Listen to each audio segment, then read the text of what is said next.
ಕಾನೂನಿನ ಚೌಕಟ್ಟಿನಲ್ಲಿ ಇಲ್ಲದೇ ಇರತಕ್ಕಂಥ ವಿಷಯವನ್ನು ಕೈಗೆತ್ತಿಕೊಂಡು ರಾಜ್ಯದ ಮುಖ್ಯಮಂತ್ರಿಗಳಾದ ಸನ್ಮಾನ್ಯ ಸಿದ್ದರಾಮಯ್ಯನವರು ವೀರಶೈವ ಧರ್ಮೀಯರ ಇತಿಹಾಸವನ್ನು ಬಲ್ಲವರಾಗಿದ್ದರೂ ಕೂಡ ಕುತಂತ್ರವನ್ನು ಮಾಡಿ ಈ ಸಮಾಜವನ್ನು ಕೌಲುದಾರಿಯಲ್ಲಿ ತರ್ತಕ್ಕಂಥ ಷಡ್ಯಂತ್ರವನ್ನು ಮಾಡಿರ್ತಕ್ಕಂಥದ್ರ ಬಗ್ಗೆ ಕೂಲಂಕುಷವಾಗಿ ಚರ್ಚೆ ಆಗಿದೆ.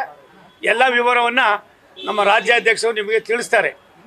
ಎರಡನೇದು, ನಾಳೆ ನಮ್ಮೆಲ್ಲರ ನೆಚ್ಚಿನ ಪ್ರಧಾನಮಂತ್ರಿ ನರೇಂದ್ರ ಮೋದಿಯವರ 75ನೇ ಹುಟ್ಟುಹಬ್ಬವನ್ನು ಆಚರಣೆ ಮಾಡ್ತಾ ಇದ್ದೀವಿ. ದೇಶಾದ್ಯಂತ ಆಚರಣೆ ಮಾಡ್ತಾ ಇದ್ದೀವಿ. ತಮ್ಮ ಮೂಲಕ ರಾಷ್ಟ್ರದ ನಮ್ಮೆಲ್ಲರ ನೆಚ್ಚಿನ ನಾಯಕರು, ರಾಷ್ಟ್ರದ ಅಭಿವೃದ್ಧಿ ಅಧಿಕಾರರು, ದೇಶ ಕಂಡ ಒಬ್ಬ ಮಹಾನ್ ನಾಯಕನ ಹುಟ್ಟುಹಬ್ಬದ ಶುಭಾಶಯಗಳನ್ನು ಕೂಡ ನಿಮ್ಮ ಮೂಲಕ ತಿಳಿಸೋದಕ್ಕೆ ಇಚ್ಛೆ ಪಡ್ತೀರಿ. ಒಂದು, ಧಾರ್ಮಿಕವಾಗಿ ಸಾಮಾಜಿಕವಾಗಿ ಈ ರಾಜ್ಯದ ಸಂಸ್ಕಾರದ ಜೀವನವನ್ನು ನಡೆಸ್ತಕ್ಕಂಥದ್ದಕ್ಕೆ ವೀರಶೈವ ಸಮಾಜ ಸಾಕಷ್ಟು ಒತ್ತನ್ನು ಕೊಟ್ಟಿರ್ತಕ್ಕಂಥದ್ದು ಗೊತ್ತಿದೆ. ಎಲ್ಲವನ್ನು ಕೂಡ ಕೂಲಂಕುಷವಾಗಿ ಮಾತಾಡಿದ್ದೀವಿ. ಸನ್ಮಾನ್ಯ ಬಸವರಾಜ ಬೊಮ್ಮಾಯಿಯವರು ನಮ್ಮ ನಾಯಕರು ಇಲ್ಲಿದ್ದಾರೆ, ನಿರಾಣಿಯವರು ಇದ್ದಾರೆ. ಈ ವಿಚಾರವನ್ನು ಸವಿಸ್ತಾರವಾಗಿ ರಾಜ್ಯಾಧ್ಯಕ್ಷರು ನಿಮ್ಗೆ ತಿಳಿಸ್ತಾರೆ. ನಾಳೆ ರಾಷ್ಟ್ರದ ಪ್ರಧಾನಮಂತ್ರಿಗಳ ಹುಟ್ಟುಹಬ್ಬಕ್ಕೆ ನಾನು ವೈಯಕ್ತಿಕವಾಗಿ ದೇಶದ ಪರವಾಗಿ ರಾಷ್ಟ್ರದ ಪರವಾಗಿ ನಾನು ಅಭಿನಂದನೆಯನ್ನು ಶುಭಾಶಯಗಳನ್ನು ಕೋರ್ತೀನಿ.